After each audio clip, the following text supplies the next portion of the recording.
జై జవాన్ జై కిసాన్. చనిపోతామని తెలిసినా యుద్ధం చేసేవాడే సైనికుడు.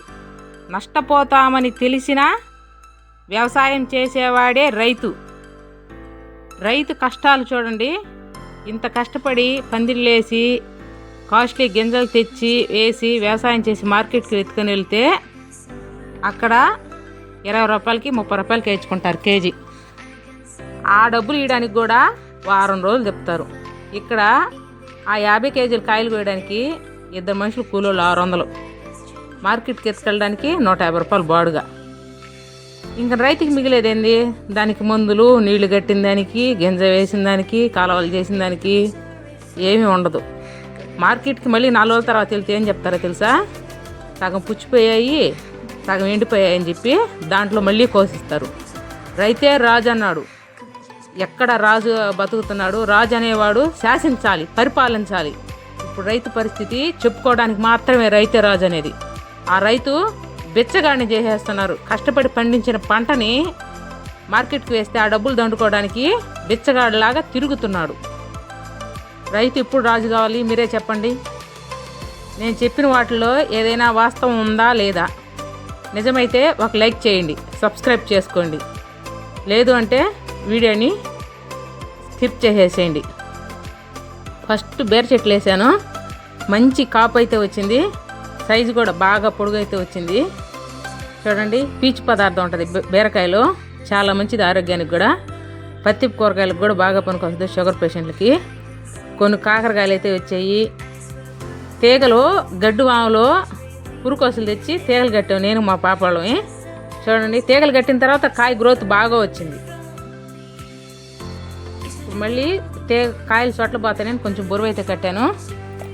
కొన్ని వంకాయలు, ఒక బీరకాయ, 2 బెండకాయలు, కొంచెం మునగాకు, మొత్తం కోళ్ళకైతే పనికొచ్చేటట్టు ఇంట్లోనైతే కాపించుకుంటున్నాను. ఇంతకుముందు తోటలు వేసి చాలా నష్టపోయాం. గొడ్డు చాకిరి చేసి ఈ కూరగాయల అంగళ్ళకి వేసి డలార్లు అయితే బాగుపడ్డారు, కానీ రైతులు అయితే బాగుపడలేదు. విత్తనాలకైతే ఈ వంకాయను వదిలాము. బెండకాయలు 4 కాసాయి. వంకాయలు అయితే ఎతికి కోస్తే ఒక 1/2 కేజీ అయితే వచ్చాయి.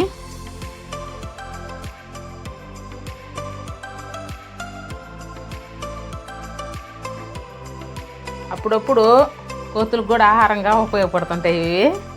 మనమే తింటే బాగుండదు కదా, అప్పుడప్పుడు కోతులు కూడా వచ్చి తినిపోతుంటాయి. ఒక దొండ తీగ అయితే వేసాను. దానికి అల్లుడు పెట్టడానికి ప్లేస్ లేదు. 4 బంగారు గొంతులు తెచ్చి బాతి మళ్ళీ తీగలైతే అల్లుకునేదానికి బాగా చేయాలి. ఇప్పుడైతే 4 పొలాలు పెట్టి అలా తీగలైతే కట్టేసుకున్నాను. పక్కన వాటర్ ట్యాంక్లోంచి నీళ్లు ముంచి పోస్తాను. మునగాకు అప్పుడప్పుడు కూర కోసం ఇగుర్లు వచ్చేదానికి వదులుకున్నాను.